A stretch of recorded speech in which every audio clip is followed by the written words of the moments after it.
Okay, some daily game design.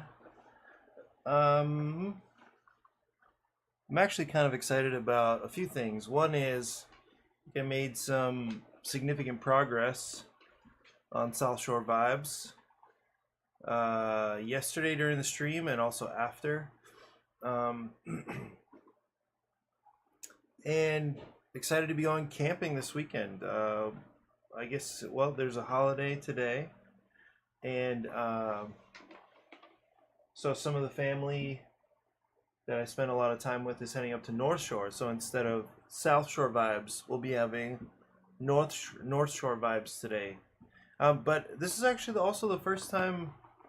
Like this morning, I realized I'm pretty tired. It's the first time I've gone to sleep, like fallen asleep, close to midnight in a little while.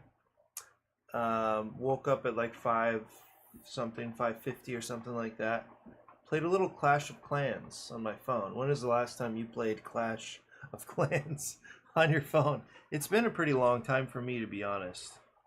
I re-downloaded it when I saw somebody playing at Armchair a few weeks ago, and he said, "Yeah, oh yeah, it's way better now."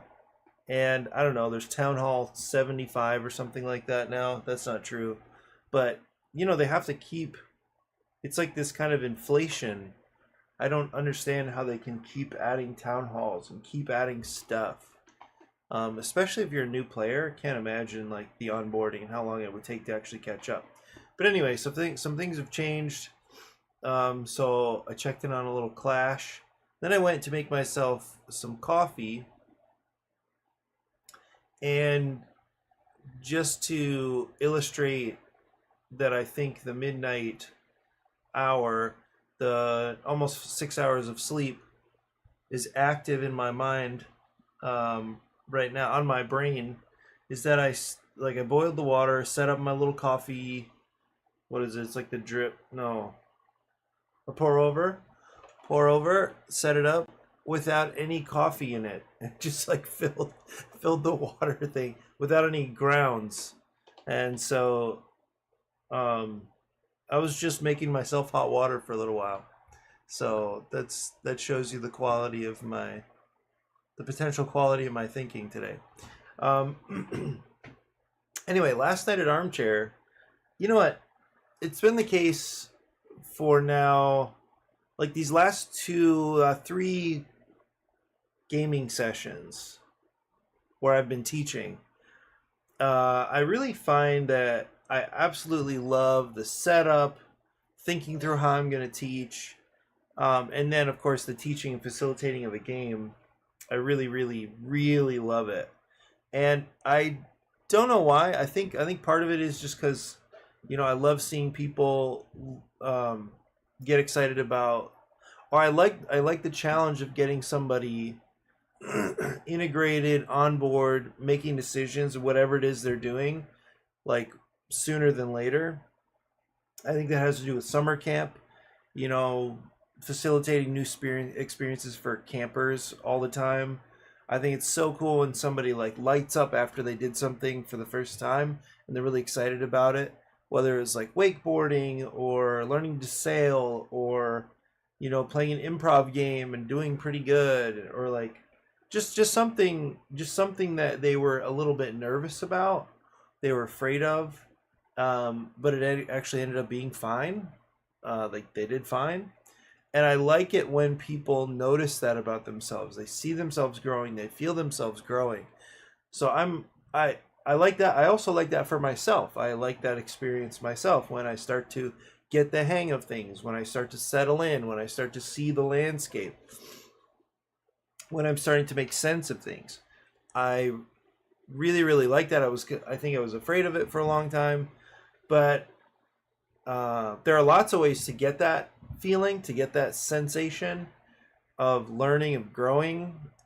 Games, it turns out, is a great way of getting that feeling, because a game is offering a different game world, a different blend of mechanisms, of types of decisions, of systems to care about. Each game is offering a different set of those. And so it's really fun now that I've played so many games. I'm talking hundreds and hundreds of games. It's really fun to like kind of figure out where to situate this new experience. What is the game telling me I need to care about? How are the other players making decisions, and how do some of those affect me? Like we played. Well, anyway, yeah, we played Lost Ruins of Arnak and Moon Colony Bloodbath. I think it was Moon Colony Bloodbath last night. I've been hearing about this game. My friend Dean, yeah, Moon Colony Bloodbath. My friend Dean has been playing it a lot. And anyway, it's just this goofy game where you start building a bunch of stuff. You're able to take work actions to let you get money, or let you build a building, which is to play a card out of your hand and meet the requirements of it and add it to a tableau. But then at some point, bad stuff starts to happen during the game. You put in these event cards where you start losing people. That's the key. Like one of the main, the end game trigger is when you run out of people and run out of buildings. You start with 30 people, and they're basically they're kind of a resource. You don't spend them, but the end game trigger is when somebody has run out of people, meaning all their people are killed off. And the thing about the buildings is that you build them, they have some effect, some ongoing effect usually. But when you run out of people, you have to destroy a building, and that building gives you people back. So when you run out of both like people tokens and the buildings that give you people tokens, then you're the loser, and everybody else counts their points. Anyway, so Dean's been playing this game a lot, and it's a very quirky game, but like you kind of, it wasn't that hard to get your head around. There are only a few things you can do. You start with a couple cards in your hand. They give you some it's like an achievable goal where, I don't know how to play this game yet, but I'll see what happens if I buy this card out of my hand and use it for its effect or whatever. So, I learned that game last night. Pretty simple, just a really wild little experience. I've never played anything like it, where you build up a bunch of stuff and then it just gets destroyed as you get attacked by these crazy robots. As events happen, people like get into arguments and kill each other. It's like, thematically, it's pretty nuts. Mechanically, it's interesting that well, I don't know that everybody had the same positive experience. For me, it was like, I don't know how often I would want to play this, but it's kind of cool. It's, it's just this chaotic mess. It's a big bloodbath. It really is. Where you actually, it's really great thematically. As the theme is interpreted in the mechanics, because you spend most of the game building up, and then the final, I don't know, quarter of the game just like getting demolished. So it's interesting that the game is doing that to us. It's still competitive. It's not like we're all in this together, let's solve this problem as a team. It's not like that.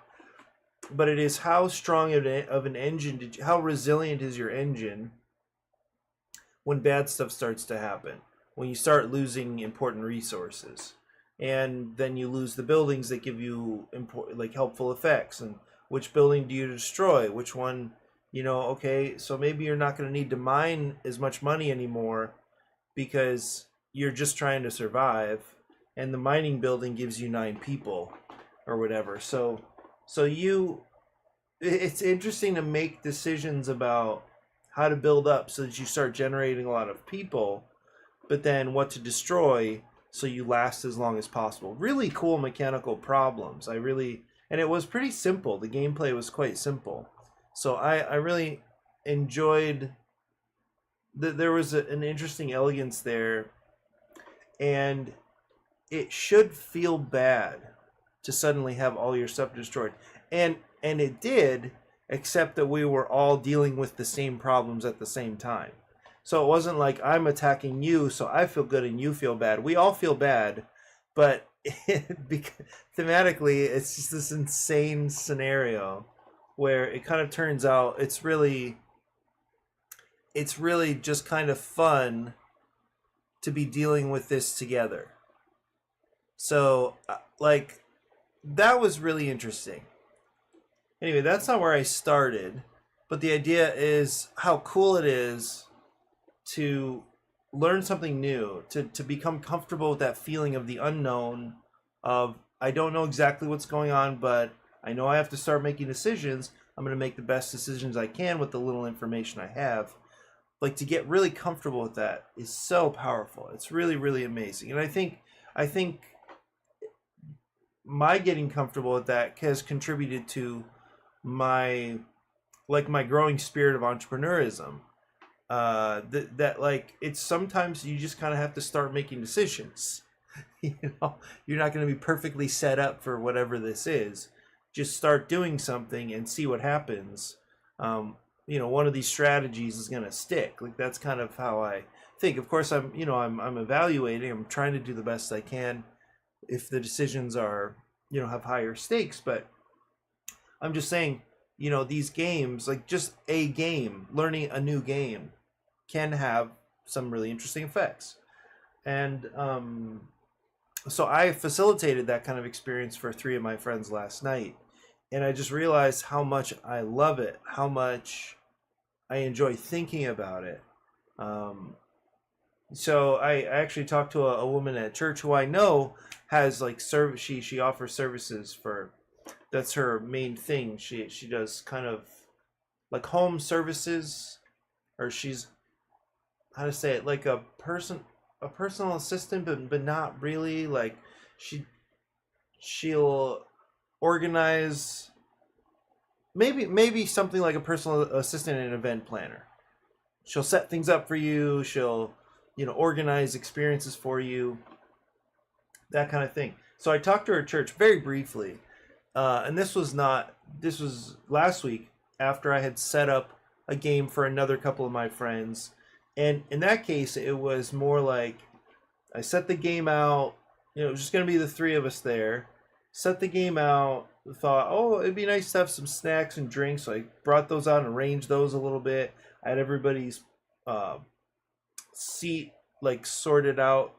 I mean, their play space. Just had everything set up, ready to go. Thankfully, it was a game I'm familiar with. There are challenges for me when it comes to remembering all the rules for a lot of games. So it's nice to teach something super familiar. And anyway, it's also happened a lot where I'll forget like an important rule and it kind of ruins the game. That's also been a problem. So just making sure I actually teach the game as it's intended to be played. But just reflecting on how this is I love it. I love setting up experiences for people, and hosting, facilitating. Not because I think I'm a great host, but because I like to do what I can to produce a positive experience for people. I think that's a cool thing. I enjoy it. And it also has to do with other things like teaching a class in general, or at summer camp, setting up the escape rooms. The retreats are a great example, because I love the process of going up to camp,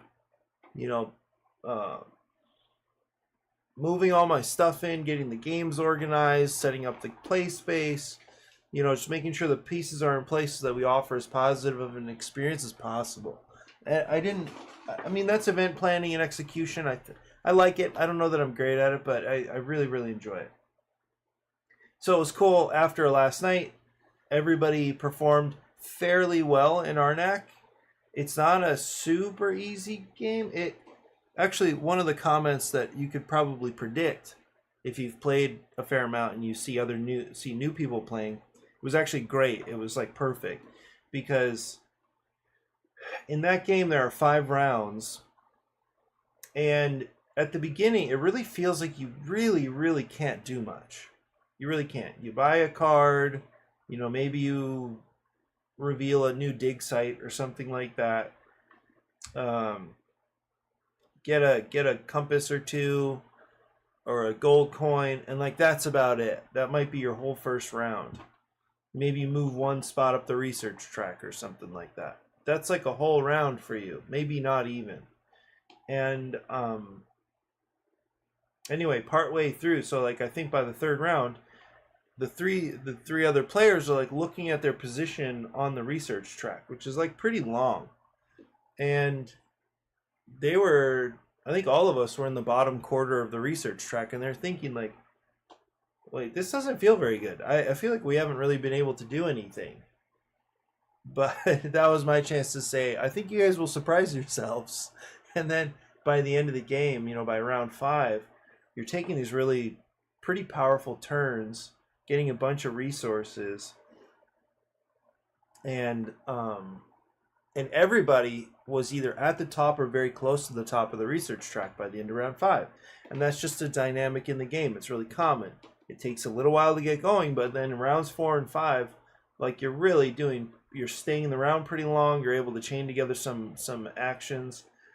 This gets me these resources. These resources let me do this thing over here, which gets me this stuff, and then that lets me do this over here again. And I've got this powerful card that lets me do this all over again. Like it works. It's a game that is just really well done. And I mean, I'm not an expert in it, but it feels good. It feels kind of like an old game, Rummy Cube. I think I make that comparison. I'm not sure it's a perfect comparison. Anyway, by the end, we had finished, and one of the things I highlighted with it was that we all finished within 8 points. And these are new players. I'd played, maybe 10 times, 8 to 10 times. I'm getting refreshed on the game these days. But it was just a fun experience. It was kind of quiet. People were thinking, but they weren't taking a long time necessarily on their turns. And it was just a generally positive thing, and that's what the consensus was at the table. So really enjoy that we picked a decent game for the group. Everybody got situated. Then by the end, they found that they were, there was some dissatisfaction around, I wish I had understood that rule a little better. I wish maybe we could handle resources a little differently.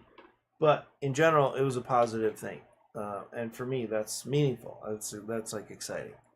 So then we played Moon Colony Bloodbath and had a fun time. A couple other friends, more like one of the designers of co-designers kind of Ina Quest, a local group is making a Sushi Go style game all about local plants and invasive species. She and her friend showed up, and it was fun. I kind of walked around inside with them for a little bit. It was their first time, and so the people at my table were like, why don't you go in with them? We were sitting outside the front door. And I didn't really know what to do with them when we went in. We kind of walked around and showed them the demo games. I showed, kind of looked in on a couple of tables. But I realized this morning I didn't actually introduce them to any people inside. They were all playing a game, and I guess I didn't feel good about interrupting or something. Anyway, it's always exciting to see some more faces, some more people show up who I think would have a very nice time. And in fact, it's important for them to be playing games. InaQuest, they're great people. Their ideas, the game ideas, I feel, if they had played more games, they would have more ideas. So it's not that the game doesn't work, but I think my suspicion is that once they've played a lot more games, that their current game would probably develop in interesting and important ways. Anyway, great to see them. Glad to see that they're getting excited about playing some games. They're willing to come out and have a little social experiment, social adventure. I just love that. So I am waiting to see when my friend Kenna is up and ready to go up to North Shore. So there's actually not a perfect guarantee that I'll have an hour's worth of stream. So I'm gonna get to these updates. So it's interesting, like the kind of realizations I was making as I was squeezing the the wave onto this sheet. So this is, I think, also I think it's also reasonable here to point out how important constraints are. It just struck me as I'm looking at this right now. Constraints are so helpful. Constraints are so helpful. This is one reason why I like one reason why I like the contests on BGG. It's because they have really clear parameters, strict parameters. And like, it's got to be a solo game. They'll even give you thematic, like you can get a kind of you can be up for another award category if you go with a theme that they suggest. And anyway, it's just great to kind of give people a nudge, give them some boundaries, and then see how it works out. Those boundaries, I think, really, really help me. It's one reason why I've been drawn to smaller forms of writing for a long time. For me, poetry makes a lot more sense than or compact poetry is a lot easier for me to get my head around than something longer, some longer form prose. And I think it's because the the constraint really forces tough decisions, and it kind of forces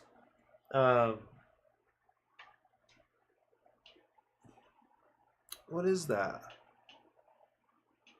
It's not smashing things, trying to force things into a small space.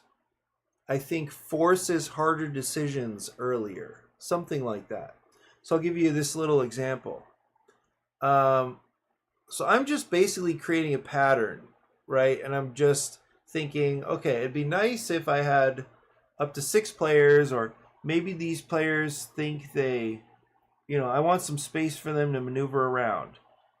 And I just kind of took the template from this initial wave, which is, it's 8 spaces wide, right? And being 8 spaces wide, I think I just kind of took that idea and translated it up here, realizing, wait, with these hexes, I have these columns, and well, 8 is super wide. There's no reason for that. But as I was, this was kind of my first draft in a way, and that's what I was experimenting with. That's why you see these different colored dice shapes here. I'd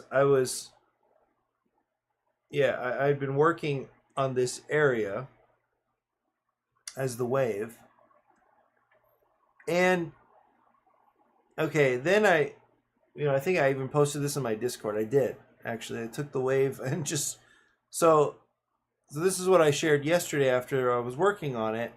But then I realized, wait, this doesn't have everything on this sheet. It doesn't have the score tracker. It doesn't have well, I'll show you. It doesn't have all the stuff that, like this exhausted dice area.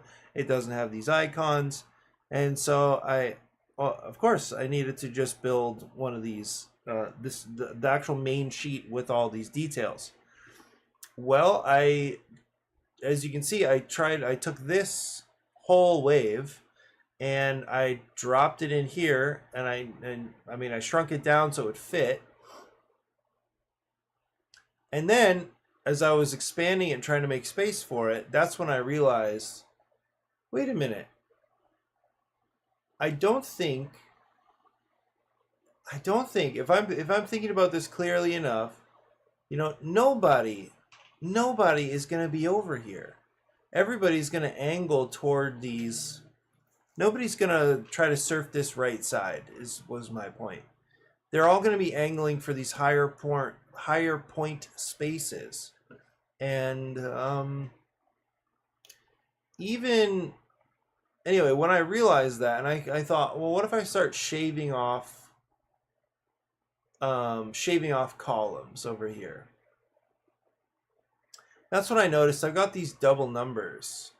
I have 1 1 4 4. Wait, why don't I just condense this further and further? And you'll see that, let's see, this has 6 columns, starting columns. This one has 6. So I pretty much just cut off almost a third of the almost a third of the wave, just assuming and becoming okay with the idea that I'll create some pressure for people to come down and kind of concentrate down here at the bottom. That's what they're going to be doing anyway. Like I couldn't think of any real incentive. I mean, if you're trying to go for shakas, the difference between 4 shakas in 1 point and 6 shakas in -1 point, of course I'm going to go for the 4. I'm not going to go for negative just for 2 shakas. So anyway, so some of those realizations only came because I was trying to force this big wave into a small space and then having to make what I thought was a kind of having to have a realization, make a tough choice, which was to take the, what felt like a kind of balance in the wave, like as if the wave needed this shape. It had the shape from earlier. So this is also a cool thing to realize, like when previous ideas don't apply anymore. I think that's really important. Like it actually would have looked, I think, stranger to kind of cut a wave off right here. Just the way these kind of look like bricks that are stacked on each other. I think it would have looked a little funnier. This one still looks a little bit odd. Where'd it go? But it looks also harmonious? No. Cleaner. Like just the edges of these hexes. This line looks nicer than that other more jagged brick style. Anyway, so that was I think a really welcome and exciting little realization. Just noticing, oh, I don't need all this space. Players are not going to use it. Moreover, I changed some of the numbers. So because I moved the high point space right here into the middle, I realized that I might want to shift incentives to making it harder to come straight down the middle. Because the fastest you could ever be is without spending shakas, is to align yourself right over the place you want to go to and just go. So in fact, if you did spend 10 shakas, you'd be there in 1, 2, 3, 4 dice. 4 dice is like no dice almost. But I concentrated the higher numbers here in this area for the reason that you have an advantage for being on the left side, but there's no great incentive to be all the way over here on this, like fully on the edge, because you're gonna have to be spending shakas to get over here to the high point spaces anyway. Anyway, so it's kind of cool to like tweak things once I realize something's changed, then to look for the knock-on effects. Like sometimes it's easy to forget that. Anyway, it was kind of fun to notice, oh, maybe I should just change some of these numbers. I also took out this 10. I reduced most numbers in this area by 1. I don't remember why I thought a 10 made sense. It probably does, but to have 9s and a 10, basically I'm saying don't go there. And I'm making it very impractical to go over there. So this is still impractical. It's still impractical to go with an 8, 9, 8. That's at least 6 dice, and they're very kind of specific. I mean, they're pretty high dice too. So it's going to be very inefficient to come over in this area. But the idea is it might be worth it if you see you have good dice for it, and if you can stay on the left side, stay on the inside here in the wave. Not inside, but yeah, the sweet spot of the wave. If you can do it, you should do it because it could give you an advantage to cut in at some point. So if you started here, well, I would expect that the first player would place somewhere in one of these two, right? Then you might want to jump over here because then you'll at least get the opportunity here. Let's just run a couple of scenarios. So just look at this, and I really do want to spend a little time on Sugar Shack today.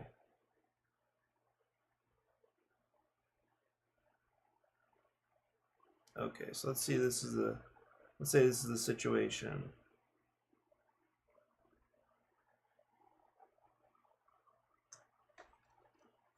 Okay, so the rule is that priority, or the person who is next in turn order, is the person who is higher and furthest left. I think it with those priorities. So higher on the wave and furthest left.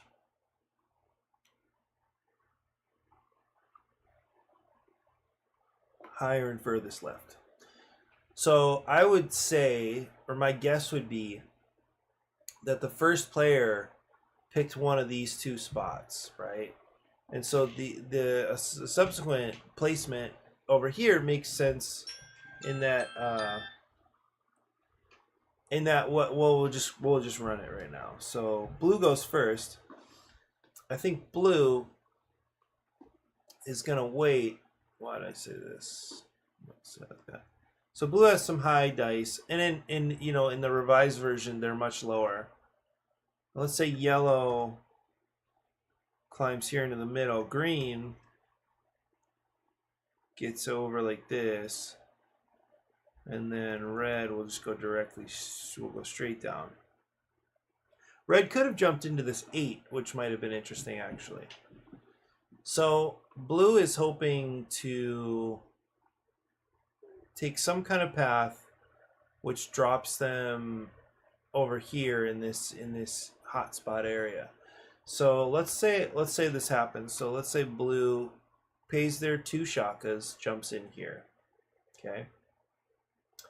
So now it's, well, actually, wait a second. So yellow is technically higher here.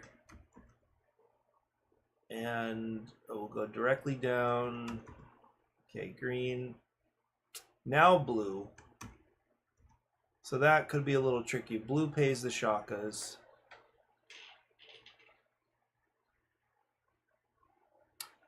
Now red. Okay, red just keeps going down. Now it's yellow again. Now let's say yellow cuts in like this. Green has the choice. Green is either needing to pay 5 shakas or 2 shakas to come over here. 2 shakas to come over here. Let's see. One thing is the green also just got one of the skill patterns too by doing that right here.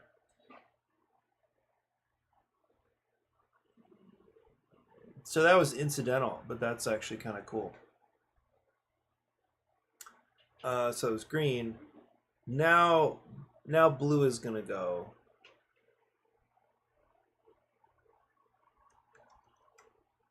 Go into this 4 here. Blue, green. What are green's choices? Green is gonna, I think, take priority here. Green and then red continues down.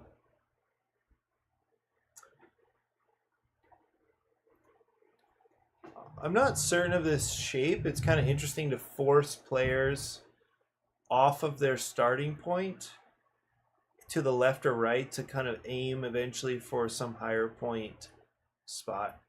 Okay, so now it's green and yellow. I think everybody went, right?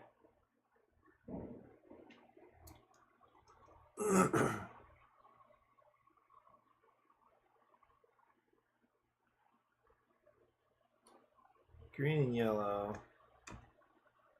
Oh, yellow jumps over here. And now blue heads down. So I think green actually got messed up here.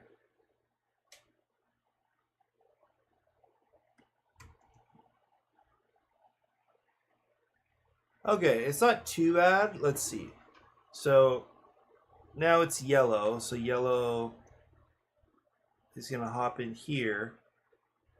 Green could be mean and land. Green could just completely cut off blue. Well, it's not mean, I guess. But now it's blue's turn. Blue can't go anywhere, so blue gets these two. And red can decide to stop and take the shakas and points, or continue down here. So that's the kind of thing. So blue actually did end up not, it didn't work out for blue. I wonder if that's always, I don't know, there's a fair amount of jumping around here. So let's see the scores they got. So red just kind of stuck it out, just kept going straight down. Red ended up with 4 points. There's no skill pattern there. Green got this skill pattern right here, which is an extra 2, I think. Yeah, it's a small one. It's a 2. So, so they actually ended up in pretty good shape. So they got 7. And then is there a skill point? So you get points just for spending shakas. That might be a problem. Because yellow spent shakas, so they matched the pattern, the 2 point pattern, and ended it with 8 points then. And then blue, they got the, oh, actually blue did better than I thought, because blue gets 3 extra points for having this bigger skill pattern. Interesting. So blue got this skill pattern and ended right here for 6 points and 2 shakas. So blue actually did fine. That's not so bad. So that's kind of cool, actually.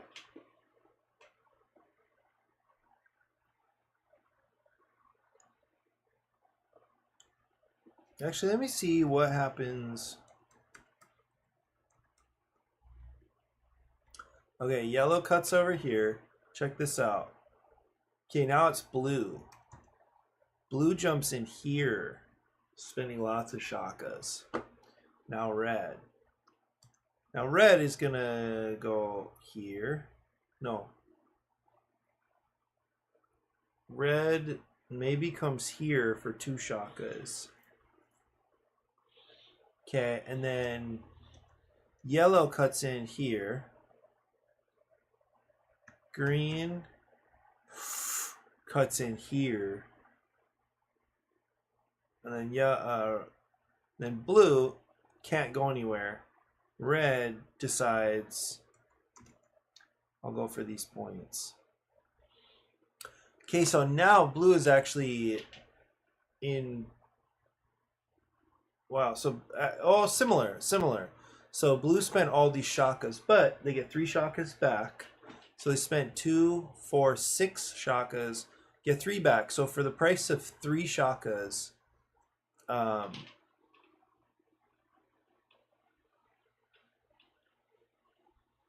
yeah, why didn't red go over here?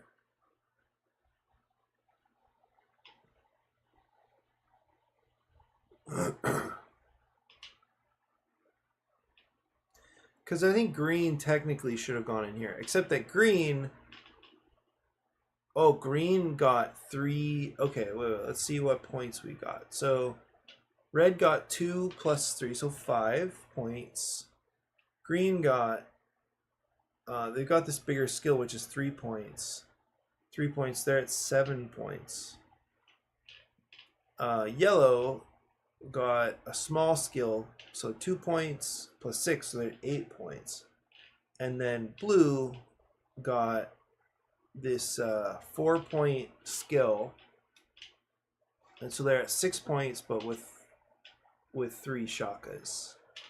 So I think this variety is pretty good. I think there are some real choices in here, and they will be limited by the dice. I'm just playing as if the dice don't matter. But I think I really like I like this a lot. I like what this looks like. I like that there's some flexibility and you can fit in some of these skills.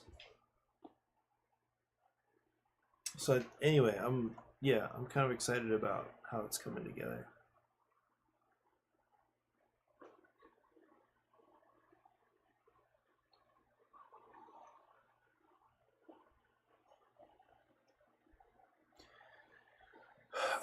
Any other updates? Let me think about that. This, I don't know. I want to try this. I think this is still about falling off the wave. Visually, it doesn't work. Like, I don't really know how to say.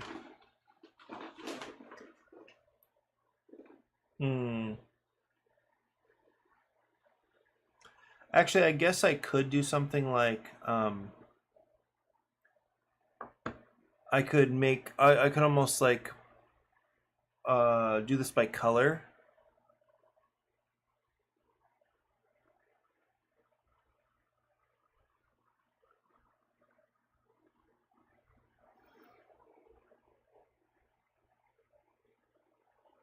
Yeah.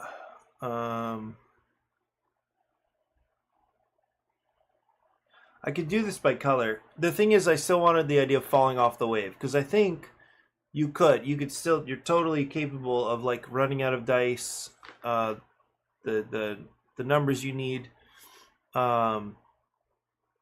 What's cool is you can't get frozen out anymore. At least I don't think so. Like you always have somewhere you could go. Right? Let's even imagine, like, look at how tight everything is here. You still always have somewhere you can go. So it's only at the bottom where you can get like stuck. But you still get shakas for getting stuck.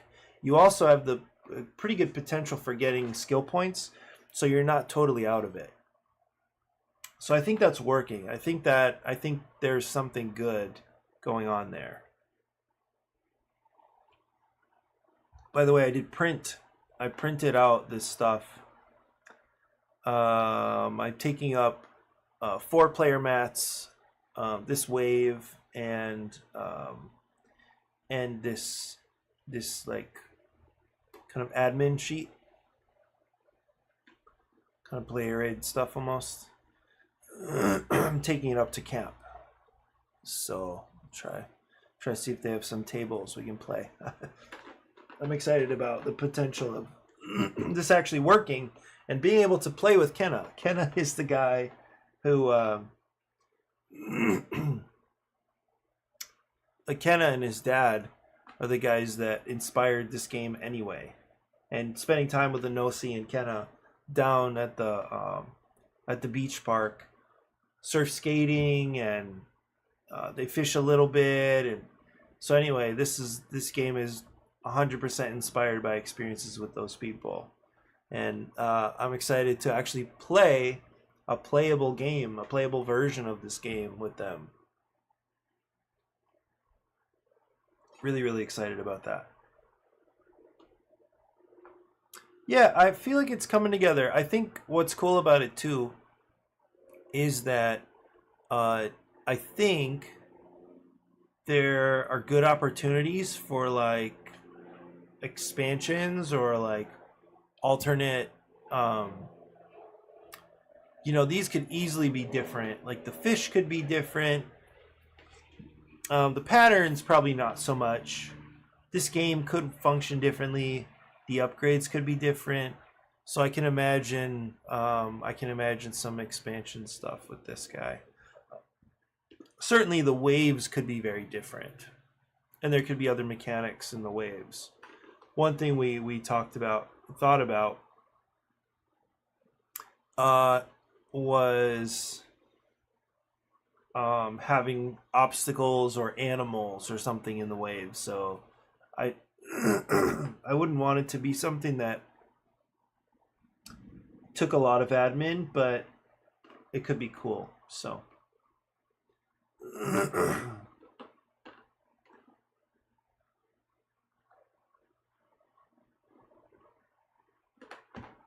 anyway, I'm gonna be testing this weekend, certainly with Kenna and his family today and tomorrow, if possible, and then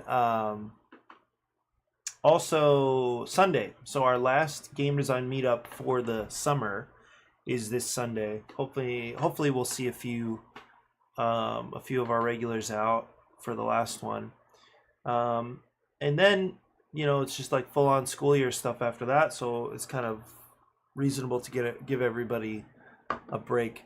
What I would like to do, what I expect to do, I want to find a good way to communicate this. It's that for our retreats, I really want our retreats to be game designer friendly retreats. So it'd be great to get designers out. Man, my nose is so itchy. I don't know if it's a nerve issue or if it's, I don't think I have allergies, but I feel that. I feel my nose is super itchy and I keep pulling on it and kind of scratching at it. Anyway, I would love for designers to feel good about coming to our retreats, about meeting up, about having playtesting sessions, spaces where we like reserve time and space for their prototypes and playtesting, or even just like a designer discussion, something like that. So that'd be a dream, is to figure out a good way to communicate that. And anyway, that'll be, I think, a very welcome development if we can actually encourage designers to come to the retreats, and that there is actually value there. There's a benefit for them to bring out their stuff and talk with other designers and that kind of thing. Anyway, I think that's good for South Shore vibes for today. I do want to look at where I left off with Sugar Shack.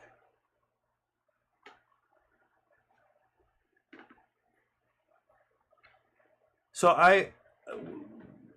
similar to South Shore vibes, maybe I actually think in a more fundamental way, I'm dealing with some big changes in Sugar Shack. Like, the game is literally like operating very differently now.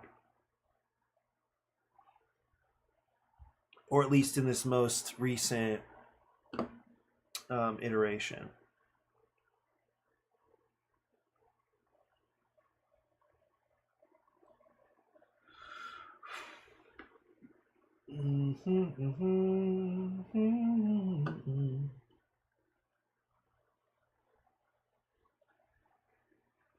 Did I want the portrait one?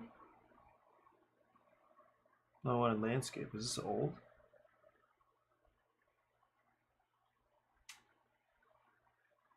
Landscape? Why is it not? Yeah, okay.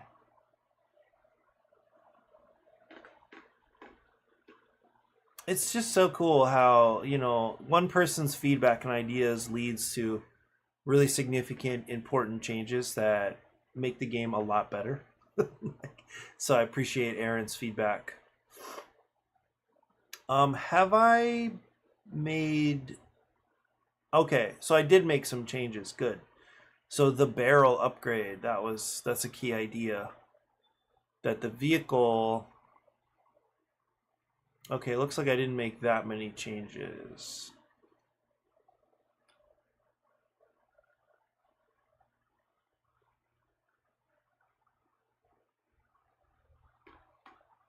The thing that I'm having a hard time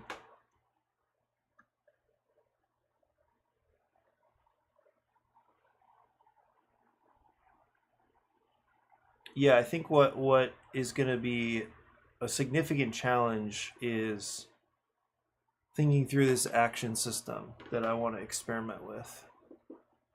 So the original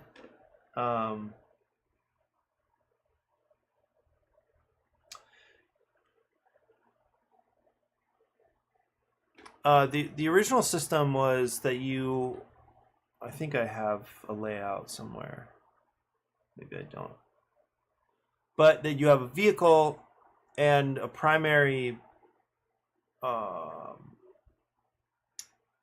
system in the game is that your vehicle moves into town one tier at a time. The town was a like 2x3 grid or 2x4 grid, and your vehicle can move into town one tier at a time, and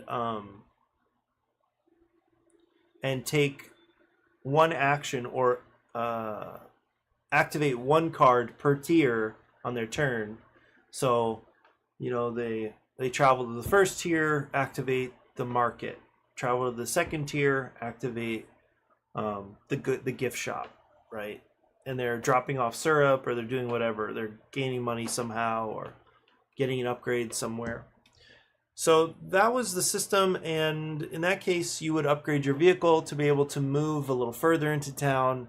So that effectively gave you another action, and it also unlocked another type of outlet for you, in that you could deliver barrels and not just syrup bottles. So it became very clear, I think I was playing with Isaac, that vehicle, the upgraded vehicle, was super overpowered, and there's no reason you would ever upgrade the Sugar Shack before you upgraded the vehicle. The vehicle was made you so much stronger because you got more actions, and you also had a more lucrative outlet for syrup. So it was just obvious that you should upgrade your vehicle first.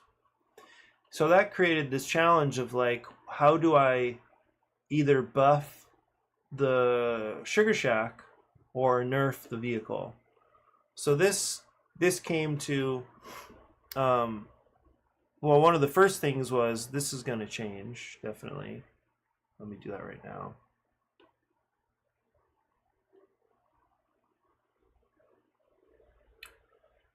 So we'll just duplicate that page. Probably don't need it anymore. But, so this barrel is going to come off. And I think that's okay. So what this means, so instead of moving your vehicle, now the idea is that you have 3 action points. You have action points that you can spend. So I might even say,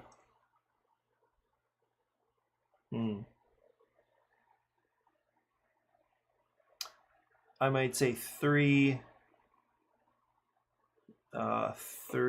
action. I'll make a copy just in case. Some of it's nice just to have a record of the ideas, right? So this will go, yep, over here. Okay, now this will be 3 action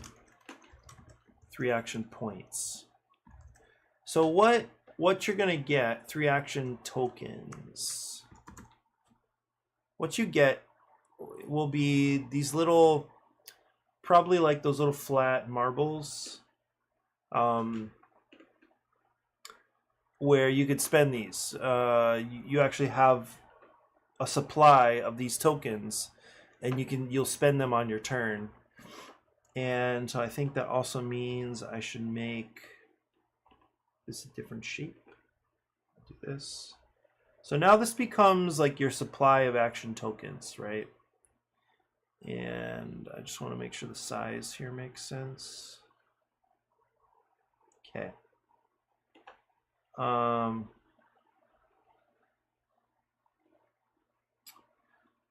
Okay, so we'll do something like that. So at the start of your turn, you'll have this little supply of action tokens. And then, oops. So here you get 4 action tokens. So once you upgrade your vehicle, you do get another action. You also are capable of storing more syrup.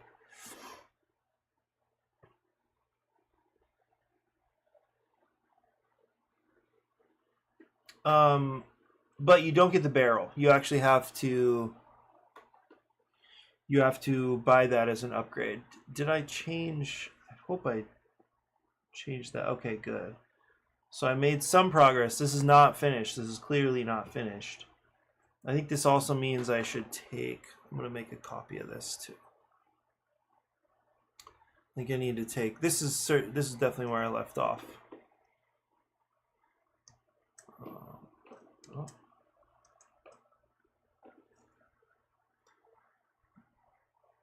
Okay, because I wanted there to be another way to pay.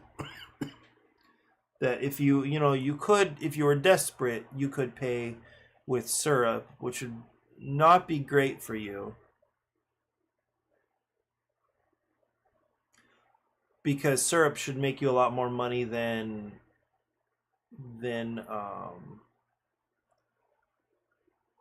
what? Oh. That's what I want. Okay. Yeah, so I wanted you to be able to choose syrup or money, but I think it became really obvious.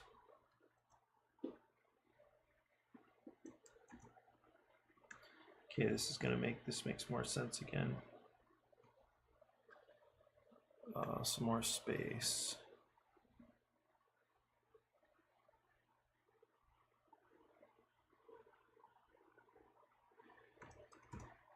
One thing I don't really know how to manage is these prices. Like, how should they be worth the same? I think they should be worth the same if I believe they are equally valuable or they improve life.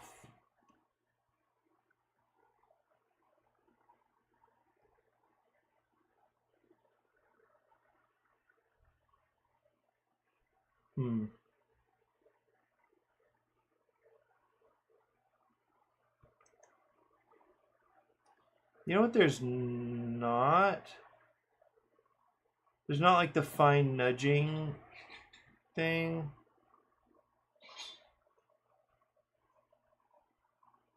Oh, maybe there is actually. Actually, there's just not the. Should they just all be worth 10? That might be a little too expensive, actually. Because the question is, how early do you want people to get upgrades? I think you kind of want them to be early-ish. Oops. Right?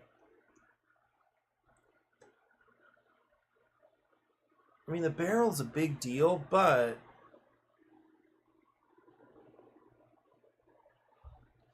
this is the kind of thing I think somebody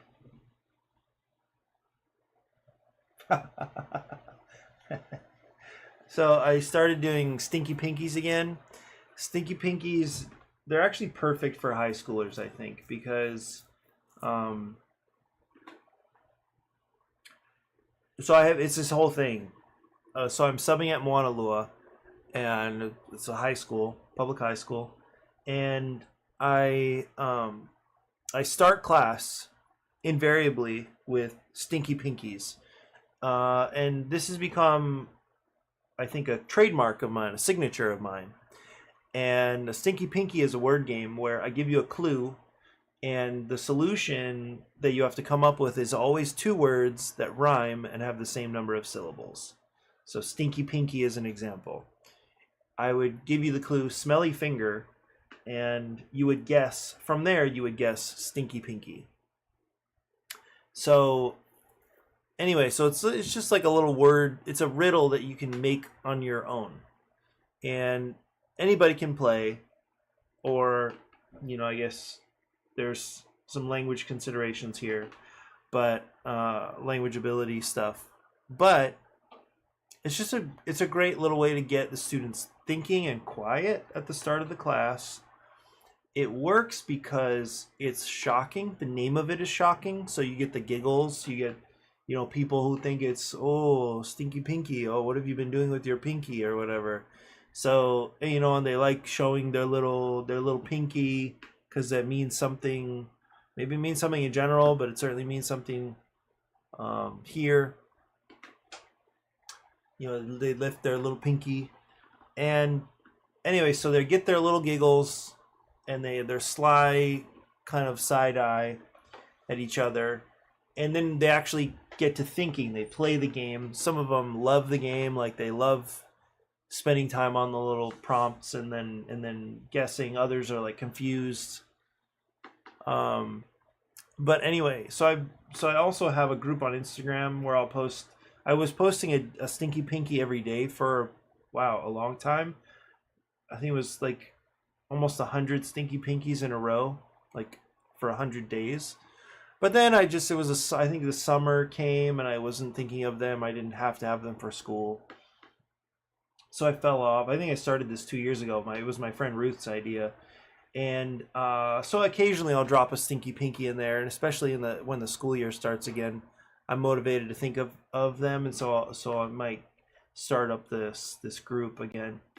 But anyway, it's a fun little game, and I'm seeing some responses. So the stinky pinky for today was a wet light. A wet light. And I'm not expecting you to answer. If you did join my little Instagram group, you could reply to the prompt, or you could just, I don't know, if you think you could just put it in the comments. I can't imagine anybody's going to watch this long to hear the stinky pinky for the day. Anyway, it's just fun to engage people like that. Oh, and the final detail with Mauna Lua is that I play the game with such regularity and the students remember it, so that some of them, they certainly remember that I'm like the stinky pinky guy, and some of them will even call me Mr. Stinky Pinky because I don't know, they find themselves funny. Anyway, so that's an hour for me. Glad to make a little progress on Sugar Shack. Happy to show, the updates on South Shore Vibes. And I'm pretty excited. Again, I'm pretty excited to test that game this weekend. And I hope you all have a great weekend. But for me, that's it. I will see you again soon.